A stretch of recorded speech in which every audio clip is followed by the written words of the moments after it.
মাছ ধরতে পুকুরে ফেলা হয় বড়শি, কিন্তু মাছ নয়, ধরা পড়ল কয়েকটি আগ্নেয়াস্ত্র।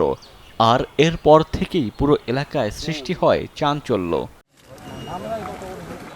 পুলিশ জানিয়েছে, নাটোর সদর হাসপাতালের পাশে ছোট্ট একটি পুকুরে প্রায় সময় মাছ ধরেন স্থানীয় শিশু কিশোররা। শুক্রবার বিকেলে দুজন বড়শি ফেলে পুকুরে। এ সময় ভারী কিছু অনুভব হলে উপরে তুলে দেখা যায় একটি কম্বল। এতে সন্দেহ হলে কম্বল খুলে হতভম্ব হয়ে পড়েন সবাই। দুইটি বন্দুক দেখা মেলে সেখানে। এরপর খবর পেয়ে ঘটনাস্থলে আসে পুলিশ। পরে জেলা ফায়ার সার্ভিস কর্মীদের এনে আবারও তল্লাশি চালানো হয় পুকুরে।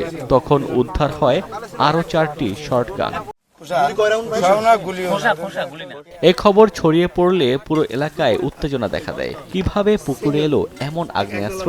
সৃষ্টি হয় কৌতূহল। পর্যায়ক্রমে পুকুরে চলবে চিরুনি অভিযান। আর অস্ত্র রাখার নেপথ্যে কারা, তা তদন্তে মাঠে নামলো আইনশৃঙ্খলা বাহিনী। ডেস্ক রিপোর্ট, দৈনিক ডেস্টিনি।